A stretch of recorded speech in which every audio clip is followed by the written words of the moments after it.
I'm Zibby Owens, and you're listening to the award-winning podcast, Moms Don't Have Time to Read Books. Please sign up for my newsletter at zibbyowens.com for updates on podcast guests and lots of live events. Hi, everybody. I'm thrilled to be partnering with Start Small, Think Big. You need to know about them.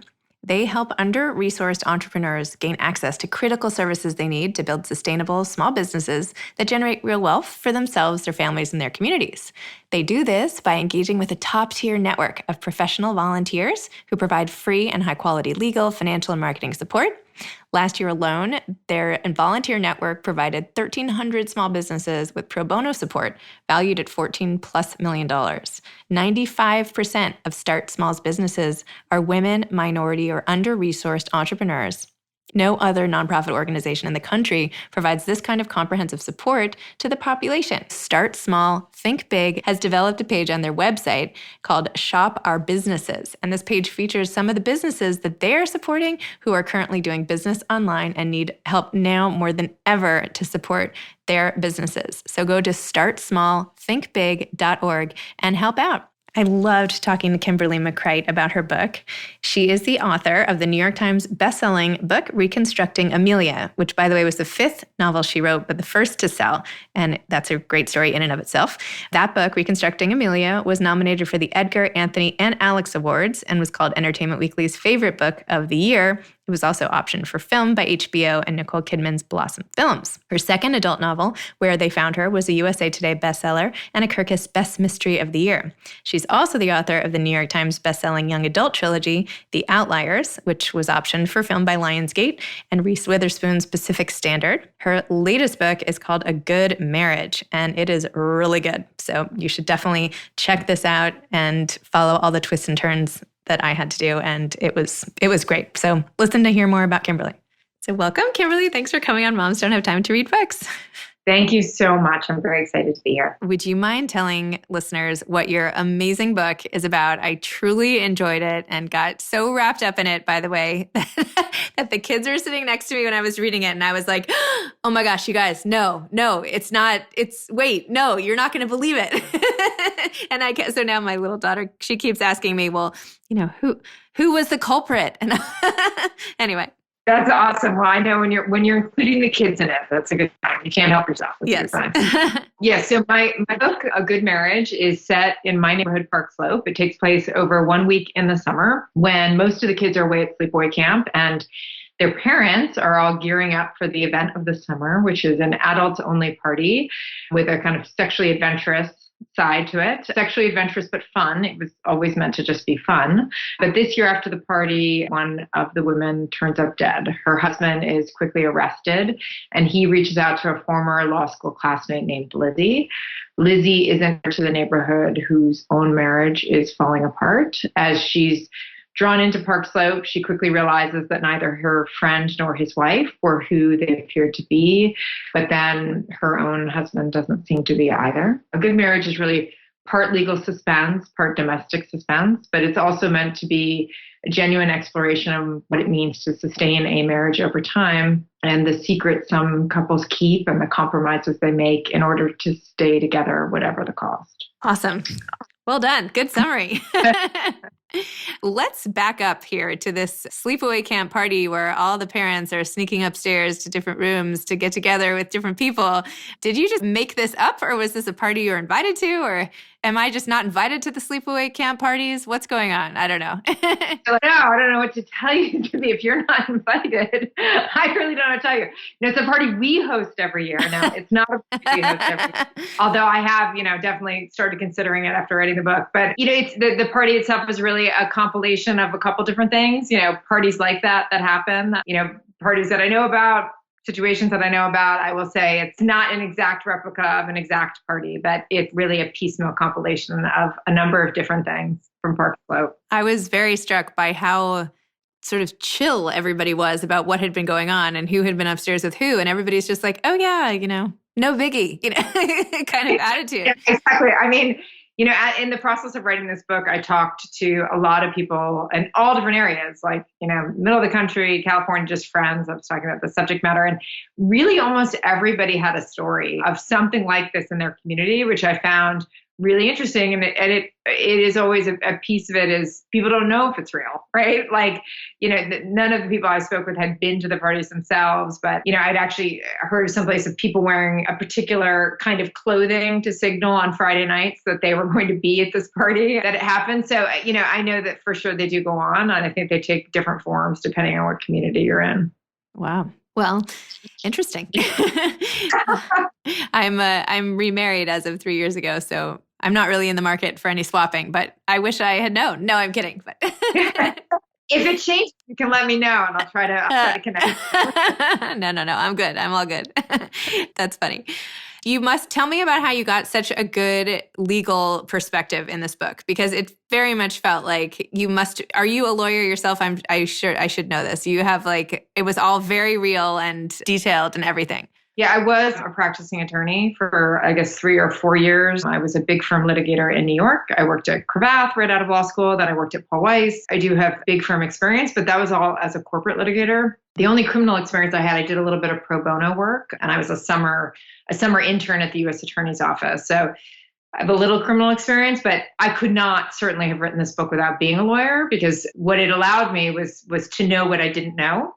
And so from that point, I consulted a lot of experts. I had a criminal defense attorney who let me shadow him, and he took me to Rikers. I actually went to Rikers and sat in one of those rooms and rode the bus and did the whole thing. So I know what that's like. And I went and watched him argue in court and listened to him talk about his clients. And because criminal law is a very specific thing. And if you go to a national law school, I went to Penn in Philadelphia, you tend not to learn about a lot of the details of it. So I did that first. And then I consulted a U.S. attorney who had made the transition to working at a private firm, so to get some of those details. Because again, having my background, I knew enough to know what I didn't know and what questions to ask. But then after I had written the book, I had a lot of people read it. I really wanted to get the details right. So I had that same criminal defense attorney read it. I had a prosecutor read it. I consulted a retired homicide detective. I consulted a fingerprint expert who worked on the fingerprints during 9/11.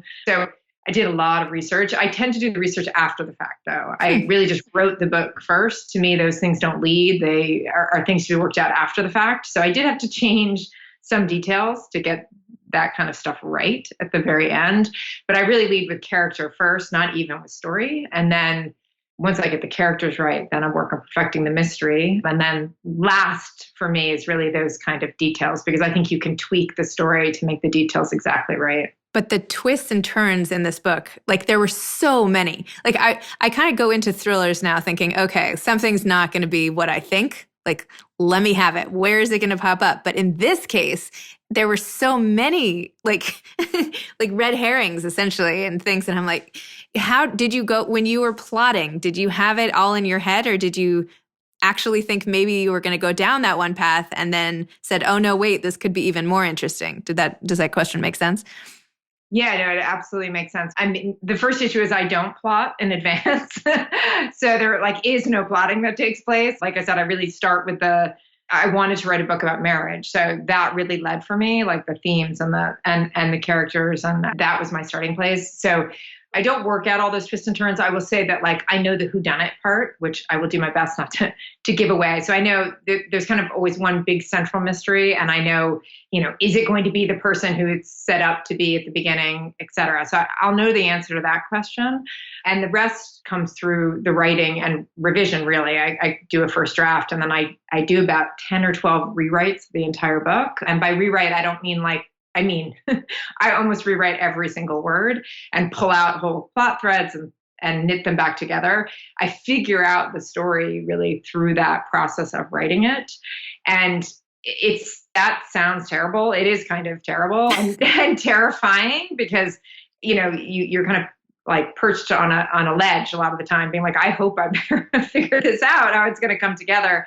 And you're writing oftentimes from an instinctual subconscious place where I know something should be true. I just don't always know why. And that's when relying on the characters helps, because if you know your characters really well and they're really well developed, the answer to the why, and there's a scene early on in the book where Lizzie, who's the main character, she works with a more senior partner who has her take on the case, her friend's case, and has her do that. And I knew that would be true, and I knew he would do that. And I knew who he was, but I didn't know why he would do that exactly in the very first draft. And later it becomes not a big twist, but a small one in the book, why he wants her to take on the case.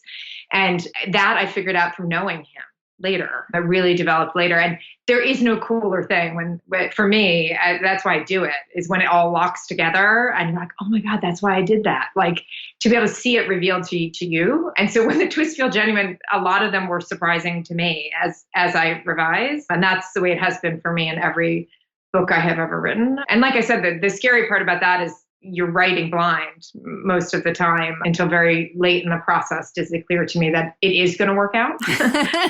It's not always, you don't always know, but you're right, there are many twists. And so what I like about that is you might get some of them, but it's highly unlikely you will get all of them. So I like the idea of every reader kind of finding a way to be surprised in it. And I hope that they're surprised, but I hope that I've seeded enough. I mean, every single one of the twists is supposed to be well seeded enough that at the end, you feel like, I didn't know that, but I should have or could have known that if I had been paying attention. So anyway, and that they're satisfying for who the characters are. For me, when I read a mystery, I never want to get to the ending and feel like somebody was brought out of left field. Like, they're like, oh, here's the killer, is the person you didn't meet. I could not have guessed it because you didn't meet them before. That drives me crazy. I really want to feel like, damn it, like that was, that should have been obvious. So that again, it takes a lot of revision and it takes a lot of readers,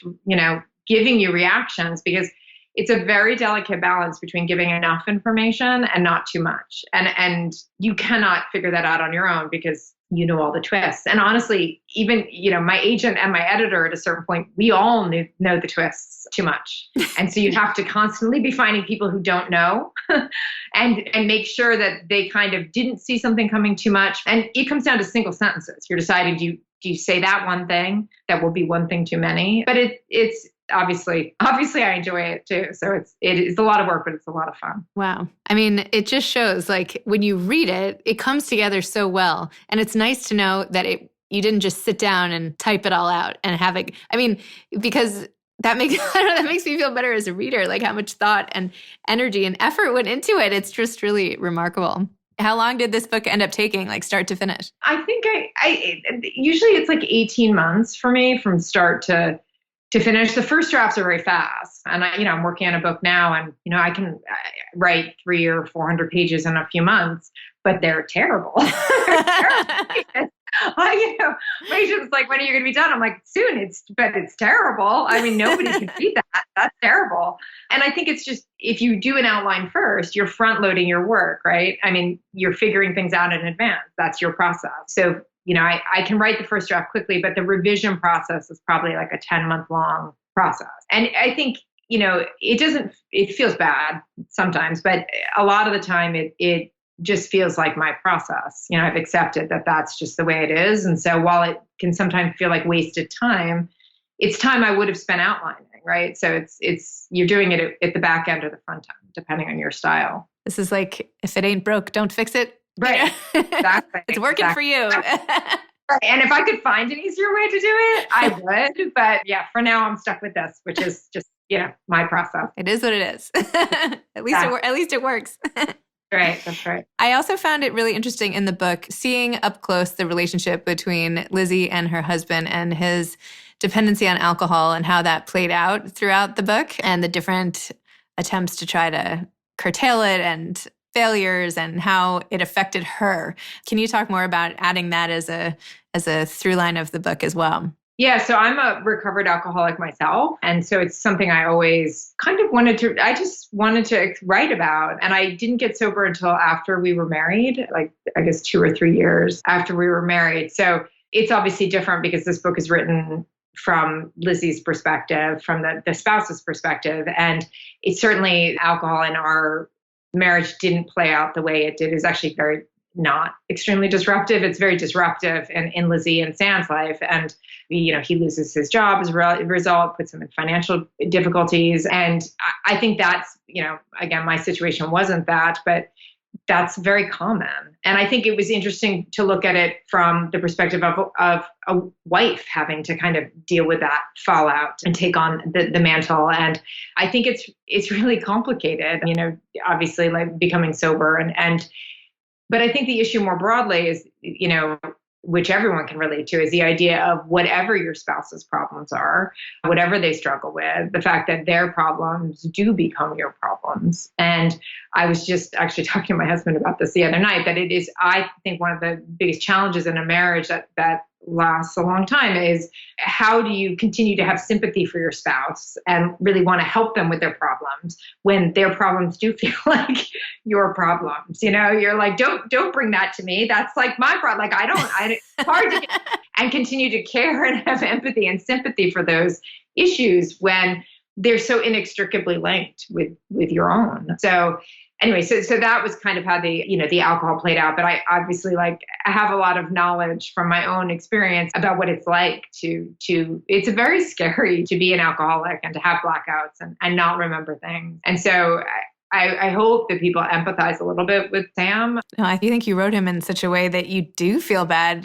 He's like devastated when he wonders what could possibly have happened. And yeah, your heart really goes out to him. I mean, it's really tricky situation. So absolutely. And I think it's easy to say, like, you wouldn't stay if you're Lizzie, or you wouldn't, you would make different choices. But then it's really seeing them play out on a moment by moment basis as she struggles to be like, oh, I'm going to, make an ultimatum now, or I'm going to do this thing. And you can see why it's so easy. Like, these problems look so easy from the outside when you're not in the marriage yourself. But it's a lot more complicated when you're in it. I feel like any problem inside a marriage is magnified because you're living it 24/7. And it's like you were saying, it's mirrored back and forth. So it grows exponentially. Exactly. Yeah. What do you think? You've written now a book called A Good Marriage. What is a good marriage? I think that the central point of the book is it's different for every couple. And that maybe is or maybe isn't a satisfying answer. But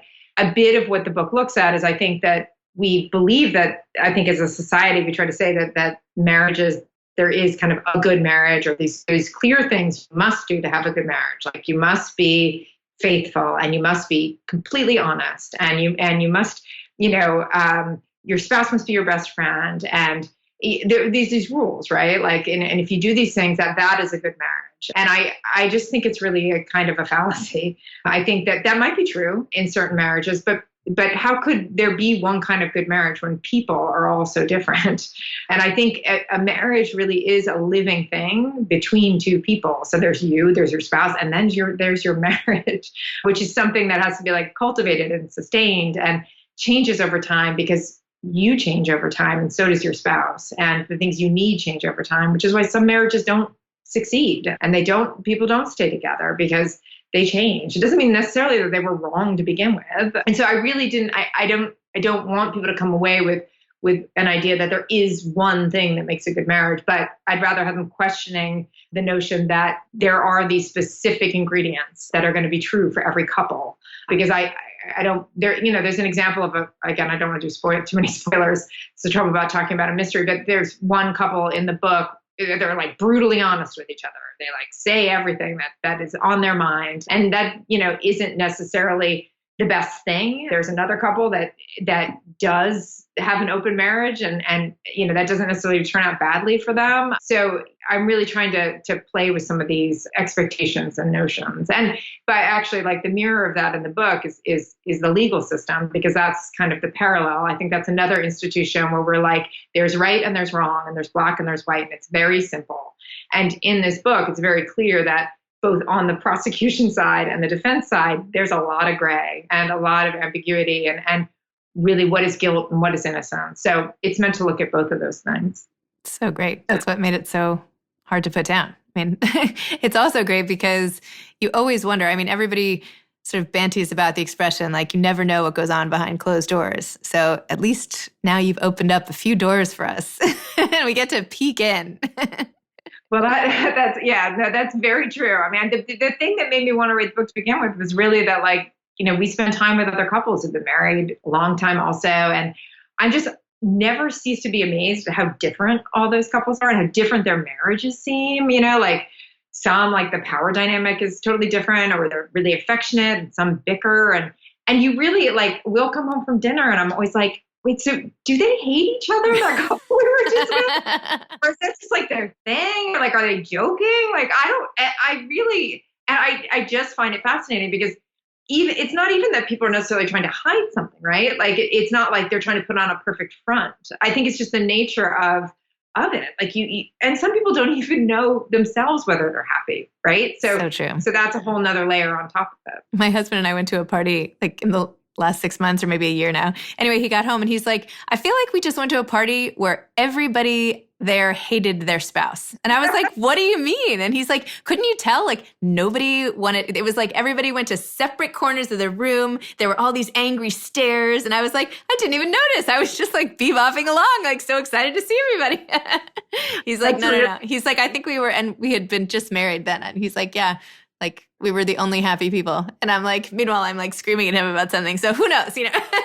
Well, that's the thing. When I come home and I say, are they happy? I'm like, wait, but are we happy? What does that even mean? Yeah. I know. And the fact that no matter how close you are, it's still something you don't share that much about with even people who are super close to you. Because there's like the sacrosanct institution part of it where you just don't share it all. I don't know. So yeah, marriage it is a very complicated thing. That's for sure. Wow. So tell me, can you say anything about the next book you're writing or what the plot is? Yeah, I mean, it's about a group of old friends from college who head upstate for the weekend, and they've kind of this troubled past, and that troubled past ends up intersecting with them running afoul of some locals upstate. They're kind of a group of city hipsters who head upstate to the Catskills for the weekend. So that's really all I can say about it for now, but I'm excited about it and it's got a pretty unique structure. So I'm having a lot of fun writing it. I love unique structures. Whenever there's something different. That's why I also loved in your book how you had all the transcripts from the court interviews. There's a word for that I'm not finding right now. Grand jury testament. Thank you for that. I went to business school. I did not go to law school. I'm like, awesome. Do you have any advice for aspiring authors? Yeah, I mean, so much advice. I mean, it was a very long road for me to sell my first book. I wrote 4 unpublished books and it took me a decade from the time I stopped practicing law to sell my first book. So I think it's really important to understand that it can be a really long road if what you want is like publication with a traditional publisher, and that there's a lot of hard work involved, but there is also a degree of luck. And I think it's important to recognize that. I think that cannot underestimate the importance of getting feedback, like having a writer's group, or even just having, it doesn't have to be a group, even just like a couple, but you don't want just one person. Like you want several people because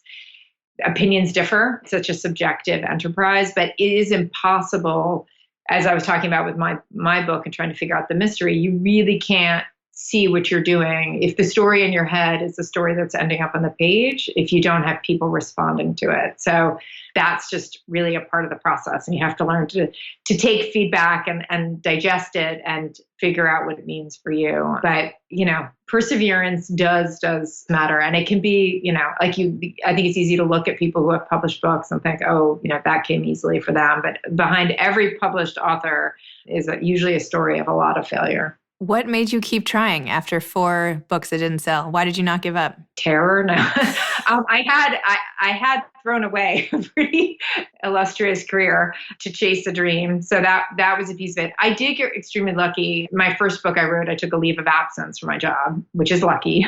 So I was able to know I could give it a try, and I had this job to go back to, and I was able to defer my law school loans and all that stuff. So that's really lucky. But in that time, I got an agent. And I finished the book in that year and I got an agent and I almost sold it right away. And so I think that was, when I talk about luck, yes, it was a rejection, but to have that success so quickly, relatively speaking, as a writer, success can come in the form of rejection sometimes. So to have that success, I held on to that for years because I really believed that if I had no training. I was never an English major. And so I had never taken a class in writing. And I thought if I did that in a year, I'm a big believer in hard work. And so I thought if I keep working at it. But to be clear, by the time I was on book 4 and it was year 10, things were dark. It was not good. And that was 2008. And I had started looking for a job again, I decided that was it. I was done. And I had things to offer the world. I just was more unhappy than I was happy, chasing this dream. And so I was like, I'm going to go back and be a lawyer. But no one would hire me because everyone was out of work. I'm literally like, I looked for a job everywhere. And so I finished Reconstructing Amelia, my first book, only because I couldn't find a job. And I actually finally got a job offer working at Penn Law in their communications department. So I'd have to commute from New York City, take the train every day. It was ridiculous. I got that job offer 2 days before the auction was held to sell Reconstructing Amelia. And, I sold it. And then I got to call and say, I'm not taking the job, which was the best phone call to make ever. But anyway, so, it's not easy. That's my point. Like, you have a lot of dark times and you have to find ways to get affirmation and build a life around the process that allows you to keep doing it. And again, I'm really lucky. My husband financially supported me. And I think it's important to know people's stories, because it's easy to look at people and be like, how did they do that? I had somebody supporting me financially, and it enabled me to chase a dream. And like, that's, you have to find either a day job or, a situation that allows you to not give up. Wow. Well, that's super inspiring. Thank you so much. Thank you for coming on Moms Don't Have Time to Read Books. Thank you for shining light on a lot of other marriages for my reading pleasure. Of course. It was so great to meet you. Thank you so much for the time. You too. Thank you. All right. Take care. Take care. Bye-bye. You've been listening to Moms Don't Have Time to Read Books with Zibby Owens. Please make sure to sign up for my newsletter at zibbyowens.com to get more updates about episodes like these and also lots of live events. Thanks to our sponsor, Start Small, Think Big, helping communities thrive one entrepreneur at a time. You can shop all their businesses and support so many small businesses during this really difficult time due to the coronavirus. So please go check them out, startsmallthinkbig.org. You can follow me on Instagram at Moms Don't Have Time to Read Books. Thanks so much to Steve and Ryan at Texture Sound for the sound editing. And thank you to Morning Moon Productions for providing this fantastic intro and outro music. Thanks for listening. You could always email me at zibby@zibbyowens.com.